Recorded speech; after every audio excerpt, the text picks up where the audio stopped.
Hey everybody, good morning. This is Mark. Today I want to tell you a little story, a parable, if you will, about two workers working at a mining company. And our first worker arrives bright and early at the crack of dawn before any of the other workers arrive and picks up his axe and diligently heads down into the mine shaft where he spends the rest of the day, sunrise to sunset, toiling in the mine, hot, sweaty, dirty, filling mining cart after mining cart with stone and pebbles, rocks and sand, until he can work no more. And he arrives out of the shaft exhausted, only to head home, too tired to spend time with his family or to enjoy any of the hobbies that he's been dreaming of for way too long now. And there's another miner, and he arrives rather leisurely to the mine shaft each day. And today he heads on into the mine shaft only to emerge an hour, maybe 2 hours later, with a small pouch on his belt. And in that pouch, it's revealed that he has a couple diamonds, maybe some rubies that he's managed to extract from the mine today. And it's getting rather hot, and so he decides to find a nice spot of shade near a tree.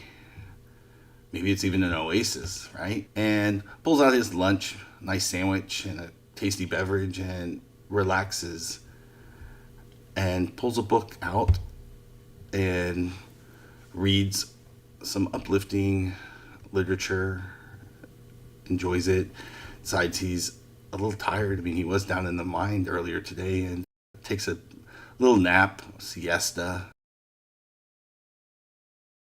wakes back up, decides to head back into the mine for just a bit more, and lo and behold, manages to extract a few more diamonds and rubies, along with some excess stone and gravel, which he doesn't really bother to throw into the mining carts, but he just collects the jewels and heads up the shaft and heads on home,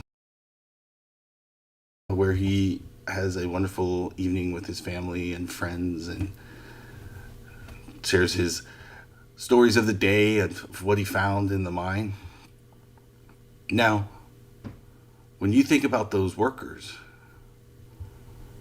who do you think the mining company is going to value the most?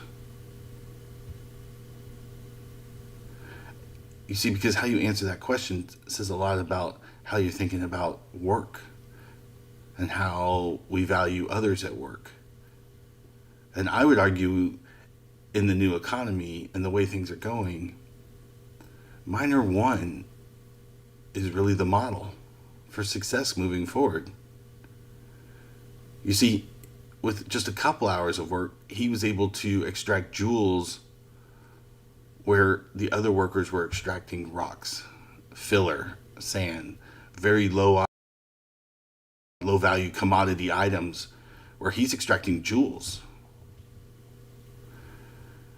And the mining company isn't going to really care that he's working less hours or that he's less stressed or less tired or less exhausted at the end of the day, because he's producing jewels. He's producing the most valuable resources that the mine could produce. Right? Because the mining company definitely wants a gold mine, a diamond mine, a jewel mine, not just a rock quarry that's full of potting sand and filler rocks.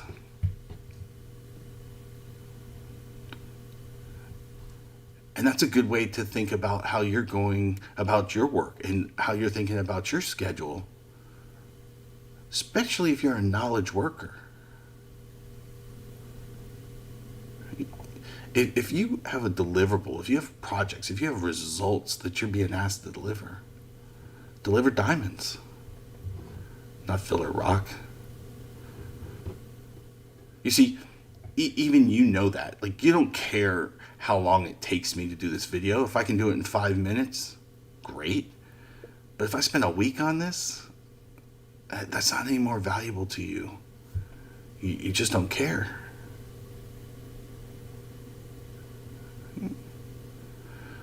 So look at your schedule for the rest of the week. It's a Tuesday.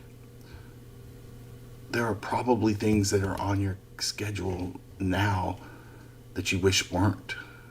That you could look at them today and know, I'm mining for rocks and gravel there. And you should eliminate them. You absolutely should eliminate the lowest value tasks. I shared yesterday the concept of the work whirlpool, right? And that we get caught in the urgent. And the busier we get, the more we feel pulled to do urgent but unimportant tasks. And the only solution to that is to consciously slow down and get anchored on a point of value, right? And so I would highly recommend you take a look at your schedule and find some places where we've allowed urgent but not unimportant tasks to get filled in. And then I would do two things. I would either, one, fill it with nothing and learn a valuable lesson, which is how to create space on your calendar. Too many of us have gotten so used to being perpetually distracted, fully booked from our childhoods up into adulthood. We don't know what to do with blank calendar space anymore. If you can't do that, then at least put down the shovel that's digging for rocks and gravel and go and dig for a diamond. And you know what those are.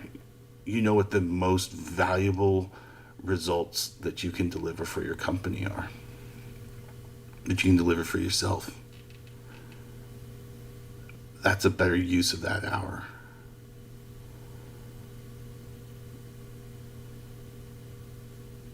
And that really has to be doable for you. You really have to be able to take at least an hour a week and reprioritize it. And if you can't, if your schedule has gotten so out of whack that you just can't even imagine how to do that, I hope you'll reach out. Really, honestly do, because you need some help. And that's okay. I was there too, but man, you just can't go into the mine and toil every day from sunrise to sunset without breaks, without joy, without relationships. And that's a recipe for disaster on the long term. I've seen it too many times. So anyway, that was it for today. Just a quick video message and a quick tip. So hopefully that served you, and I look forward to talking to you real soon. Okay, bye.